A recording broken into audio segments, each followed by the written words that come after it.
ಹೈದರಾಬಾದ್ ಮೂಲದ ಮಕ್ಕಳ ತಜ್ಞೆ ಡಾಕ್ಟರ್ ಶಿವರಂಜನಿ ಸಂತೋಷ್ ಅವರ ಸುಮಾರು 8 ವರ್ಷಗಳ ಹೋರಾಟಕ್ಕೆ ಕೊನೆಗೂ ಜಯ ಸಿಕ್ಕಿದ್ದು, ನಿಯಮ ಪಾಲಿಸದ ಪಾನೀಯಗಳಿಗೆ ORS ಲೇಬಲ್ ಬಳಸುವುದನ್ನು ನಿಷೇಧಿಸಲಾಗಿದೆ. ಅತಿಸಾರದಿಂದ ಬಳಲ್ತಾ ಇರುವ ಮಕ್ಕಳಿಗೆ ORS ಪಾನೀಯ ನೀಡಿದರೂ ತೀವ್ರ ನಿರ್ಜಲೀಕರಣ ಉಂಟಾಗ್ತಿದ್ದು, ಈ ಬಗ್ಗೆ ಡಾಕ್ಟರ್ ಶಿವರಂಜನಿ ಸಂತೋಷ್ ಧ್ವನಿ ಎತ್ತುತ್ತಲೇ ಬಂದಿದ್ರು. ಇದೀಗ ಭಾರತೀಯ ಆಹಾರ ಸುರಕ್ಷತೆ ಮತ್ತು ಗುಣಮಟ್ಟ ಪ್ರಾಧಿಕಾರ ಯಾವುದೇ ಹಣ್ಣುಗಳನ್ನು ಆಧರಿಸಿ ತಯಾರಿಸುವ ಪಾನೀಯಕ್ಕೆ ORS ಎಂದು ಲೇಬಲ್ ಅಳವಡಿಸುವುದನ್ನು ನಿಷೇಧಿಸಿದೆ. ಮೆಡಿಕಲ್ಗಳಲ್ಲಿ ಮಾರಾಟವಾಗುವ, ಸೆಲೆಬ್ರಿಟಿಗಳು ಪ್ರಚಾರ ನಡೆಸುವ, ಆಕರ್ಷಕ ಪ್ಯಾಕ್ಗಳಲ್ಲಿ ಮಾರಾಟವಾಗುವ ORS ಹೆಸರಿನ ಪಾನೀಯಗಳು ದೇಹಕ್ಕೆ ಎನರ್ಜಿ ನೀಡುತ್ತವೆ ಎಂದು ಸುಳ್ಳು ಪ್ರಚಾರ ನೀಡಲಾಗುತ್ತೆ. ಆದರೆ ಅವು ಅತಿಯಾದ ಸಕ್ಕರೆ ಅಂಶಗಳಿಂದ ಕೂಡಿವೆ. ಕೆಲವೊಮ್ಮೆ ಅನುಮೋದಿತ ಪ್ರಮಾಣಕ್ಕಿಂತಲೂ ಹೆಚ್ಚಿನ ಪ್ರಮಾಣದಲ್ಲಿರುತ್ತೆ ಅನ್ನೋದು ಡಾಕ್ಟರ್ ಶಿವರಂಜನಿ ಅವರ ವಾದವಾಗಿತ್ತು. ಈ ಕಾರಣಕ್ಕೆ ವಿಶ್ವ ಆರೋಗ್ಯ ಸಂಸ್ಥೆ ಸೂಚಿಸಿದ ಸೂತ್ರಗಳನ್ನು ಒಳಗೊಂಡಿರದ ಪಾನೀಯಗಳಿಗೆ ORS ಲೇಬಲ್ ಬಳಸಬಾರದು ಅಂತ ಹೇಳುತ್ತಲೇ ಬಂದಿದ್ದಾರೆ. ಹಾಗಾದ್ರೆ ORS ಅಂದ್ರೇನು? ಎಳೆಯ ಮಕ್ಕಳಲ್ಲಿ ಕಂಡುಬರುವ ಅತಿಸಾರ ಮತ್ತು ಅದರಿಂದ ಉಂಟಾಗುವ ನಿರ್ಜಲೀಕರಣವನ್ನು ತಡೆಗಟ್ಟುವುದಕ್ಕೆ ಬಳಸಲಾಗುವ ಸುರಕ್ಷಿತ ಪದಾರ್ಥ ORS. ಇದರಲ್ಲಿ ಉಪ್ಪು, ಸಕ್ಕರೆ, ಪೊಟ್ಯಾಷಿಯಂ ಮತ್ತು ಇತರ ಖನಿಜಗಳು ಸರಿಯಾದ ಪ್ರಮಾಣದಲ್ಲಿ ಬೆರೆತಿರುತ್ತೆ. ಇದು ಅತಿಸಾರದಿಂದ ದೇಹ ಕಳೆದುಕೊಂಡ ದ್ರವ ಪದಾರ್ಥವನ್ನ ಮರಳಿ ತುಂಬುವಂತೆ ಮಾಡುತ್ತೆ. ಆದರೆ ಕೆಲವು ಸಮಯಗಳಿಂದ ORS ಹೆಸರಿನಲ್ಲಿ ಸಕ್ಕರೆಯ ಅಂಶ ಅಧಿಕವಿರುವ ಪಾನೀಯ ಮಾರಾಟ ಮಾಡಲಾಗ್ತಾ ಇದೆ. ಹೈದರಾಬಾದ್ ಮೂಲದ ವೈದ್ಯೆ ಡಾಕ್ಟರ್ ಶಿವರಂಜನಿ ಕಳೆದ 8 ವರ್ಷಗಳಿಂದ ನಕಲಿ ORS ಲೇಬಲ್ ಬಳಕೆ ಕುರಿತು ಕಾನೂನು ಹೋರಾಟ ಮಾಡುತ್ತಲೇ ಬಂದಿದ್ದಾರೆ. ಇದೀಗ ಅವರ ಹೋರಾಟಕ್ಕೆ ಜಯ ಸಿಕ್ಕಿದ್ದು, ಹಣ್ಣಿನ ಪಾನೀಯದ ಮೇಲೆ ORS ಎಂದು ಲೇಬಲ್ ಬಳಕೆ ಮಾಡುವುದನ್ನು FSSAI ನಿಷೇಧಿಸಿದೆ. ವಿಶ್ವ ಆರೋಗ್ಯ ಸಂಸ್ಥೆ ಸೂಚಿಸಿದ ಸೂತ್ರಗಳನ್ನು ಒಳಗೊಂಡ ಪಾನೀಯಕ್ಕೆ ಮಾತ್ರ ORS ಎಂದು ಲೇಬಲ್ ಬಳಕೆ ಮಾಡಬಹುದು.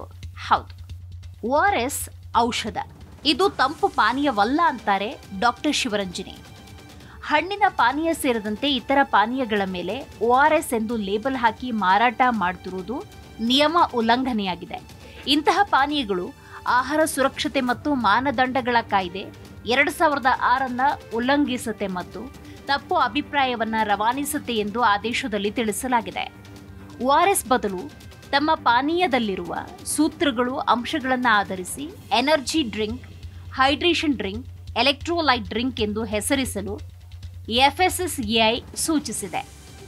ಭಾರತೀಯ ಆಹಾರ ಸುರಕ್ಷತೆ ಮತ್ತು ಮಾನದಂಡಗಳ ಪ್ರಾಧಿಕಾರ ಹಣ್ಣುಗಳನ್ನು ಬಳಸಿ ಕಾರ್ಬೋನೇಟೆಡ್ ಅಲ್ಲದ ಅಥವಾ ಪಾನೀಯಕ್ಕೆ ಸಿದ್ಧವಾದ ಉತ್ಪನ್ನಗಳು ಸೇರಿದಂತೆ ಜ್ಯೂಸ್ಗಳಿಗೆ ORS ಎಂಬ ಪದ ಬಳಸುವುದು ಆಹಾರ ಸುರಕ್ಷತೆ ಮತ್ತು ಮಾನದಂಡಗಳ ಕಾಯ್ದೆ 2006 ಇದರ ಉಲ್ಲಂಘನೆಯಾಗಿದೆ ಅಂತ ಸ್ಪಷ್ಟಪಡಿಸಿದೆ.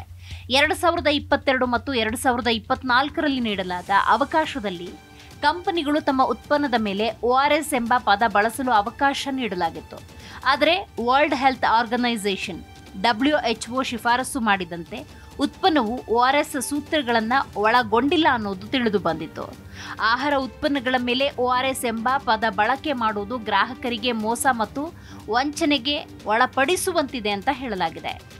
ಹಲವರು ಇದನ್ನ ವೈದ್ಯರು ಶಿಫಾರಸು ಮಾಡುವ ORS ಅಂತಾನೆ ಭಾವಿಸ್ತಾರೆ. ಹಾಗೆ ಉಳಿದ ಜ್ಯೂಸ್ಗಿಂತಲೂ ಕಂಪನಿಗಳು ಇವುಗಳ ದರ ಏರಿಕೆ ಮಾಡಿರ್ತವೆ ಅನ್ನೋದು ಕೂಡ ತಿಳಿದು ಬಂದಿದೆ. ಈ ನಿಟ್ಟಿನಲ್ಲಿ ಶಿವರಂಜನಿ ಸಂತೋಷ್ ಕಳೆದ 8 ವರ್ಷಗಳಿಂದ ಹೋರಾಟ ಮಾಡುತ್ತಾ ಬಂದಿದ್ದಾರೆ. ಕೊನೆಗೂ ತಮ್ಮ ಹೋರಾಟಕ್ಕೆ ಗೆಲುವು ಸಿಕ್ಕಿದೆ. ನಕಲಿ ORS ಕುರಿತು FSSAI ಆದೇಶ ಹೊರಡಿಸಿದೆ. ಈ ಕುರಿತು ಸಂಭ್ರಮ ಹಂಚಿಕೊಂಡ ಶಿವರಂಜನಿ ಸಂತೋಷ್ ಭಾವುಕರಾಗಿದ್ರು. ಜನರನ್ನ ತಪ್ಪು ದಾರಿಗೆ ಎಳೆಯುವ ಉತ್ಪನ್ನಗಳ ಕುರಿತು ಹೋರಾಟ ಮಾಡುತ್ತಾ ಬಂದಿದ್ದೇನೆ. ಇದರ ನಡುವೆ ಹಲವು ಉತ್ಪನ್ನಗಳು, ಕಂಪನಿಗಳು ನನ್ನ ಹೋರಾಟವೇ ತಪ್ಪು, ಕೇವಲ ಪ್ರಚಾರಕ್ಕಾಗಿ ಎಂದು ಬಿಂಬಿಸುವ ಪ್ರಯತ್ನಗಳು ನಡೆದಿತ್ತು. ಭಾರಿ ಟೀಕೆ, ವಿರೋಧಗಳನ್ನು ಎದುರಿಸಿದ್ದೇನೆ. ಆದರೆ ಕೊನೆಗೂ ಹೋರಾಟಕ್ಕೆ ಗೆಲುವಾಗಿದೆ ಅಂತ ಸಂತೋಷ ವ್ಯಕ್ತಪಡಿಸಿದ್ದಾರೆ. ಈ ನಡುವೆ ಹಣ್ಣಿನ ಪಾನೀಯ ಸೇರಿದಂತೆ ಇತರ ಪಾನೀಯಗಳ ಮೇಲೆ ORS ಎಂದು ಲೇಬಲ್ ಹಾಕಿ ಮಾರಾಟ ಮಾಡುತ್ತಿರುವುದು ನಿಯಮ ಉಲ್ಲಂಘನೆಯಾಗಿದೆ. ಕಾರಣ ಓರಲ್ ರಿಹೈಡ್ರೇಷನ್ ಸೊಲ್ಯೂಷನ್ ಕಾರ್ಬೋನೇಟೆಡ್ ಸೇರಿದಂತೆ ನಿರ್ದಿಷ್ಟ ಸೂತ್ರಗಳನ್ನು ಒಳಗೊಂಡ ಪಾನೀಯ. ಇದು ವಿಶ್ವ ಆರೋಗ್ಯ ಸಂಸ್ಥೆ ಸ್ಪಷ್ಟವಾಗಿ ಉಲ್ಲೇಖಿಸಿದೆ. ಆದರೆ ಭಾರತದಲ್ಲಿ ಹಲವು ಆಹಾರ ಉತ್ಪನ್ನ ಪಾನೀಯಗಳ ಮೇಲೆ ORS ದಾಖಲಿಸಿ ಮಾರಾಟ ಮಾಡಲಾಗ್ತಾ ಇತ್ತು. ಇನ್ನು ಮುಂದೆ ಇದು ಸಾಧ್ಯವಿಲ್ಲ ಎಂದು FSSAI ಸ್ಪಷ್ಟ ನಿರ್ದೇಶನ ನೀಡಿದೆ. ವಿಶ್ವ ಆರೋಗ್ಯ ಸಂಸ್ಥೆ ಸೂತ್ರದ ಪ್ರಕಾರ ಸರಿಯಾದ ಪ್ರಮಾಣದ ಸಕ್ಕರೆ, ಉಪ್ಪು, ನೀರಿನ ಪ್ರಮಾಣ ಸೇರಿಸಿರಬೇಕು. ಈ ಸೂತ್ರ ಪಾಲಿಸದ ಪಾನೀಯಗಳು ಯಾವುದೇ ಕಾರಣಕ್ಕೂ ORS ಎಂದು ಲೇಬಲ್ ಹಾಕಲು ಸಾಧ್ಯವಿಲ್ಲ. ಈ ಉತ್ಪನ್ನಗಳು ಮಾರಾಟಕ್ಕೂ ಅವಕಾಶ ಇಲ್ಲ ಅಂತ FSSAI ಆದೇಶದಲ್ಲಿ ಸೂಚಿಸಿದೆ. ಅಕ್ಟೋಬರ್ 14ರಂದು FSSAI ಆದೇಶವನ್ನು ಹೊರಡಿಸಿದೆ. ನಿರ್ಜಲೀಕರಣ, ಅತಿಸಾರ, ವಾಂತಿ, ಸುಸ್ತು ಸೇರಿದಂತೆ ಹಲವು ಸಮಸ್ಯೆಗಳಿಗೆ ORS ತಕ್ಷಣದ ಪರಿಹಾರವನ್ನು ನೀಡುತ್ತೆ. ಈ ORS ಪಾನೀಯದಲ್ಲಿರುವ ಗ್ಲೂಕೋಸ್ ತ್ವರಿತವಾಗಿ ಕಾರ್ಯನಿರ್ವಹಿಸೋ ಕಾರಣ ಆರೋಗ್ಯ ಸಮಸ್ಯೆಗಳಿಗೆ ತಕ್ಷಣ ಪರಿಹಾರ ಸಿಗುತ್ತೆ. ORS ಬದಲು ತಮ್ಮ ಪಾನೀಯಗಳಲ್ಲಿರುವ ಸೂತ್ರಗಳು, ಅಂಶಗಳನ್ನು ಆಧರಿಸಿ energy drink, hydration drink, electrolyte drink ಎಂದು ಹೆಸರಿಸಲು ಈ ಮೂಲಕ ಸೂಚಿಸಿದೆ. ಗ್ರಾಹಕರನ್ನ ತಪ್ಪು ದಾರಿಗೆ ಎಳೆಯುವ, ನಿಯಮ ಉಲ್ಲಂಘಿಸುವವರ ವಿರುದ್ಧ ಕ್ರಮದ ಎಚ್ಚರಿಕೆಯನ್ನ FSSAI ನೀಡಿದೆ.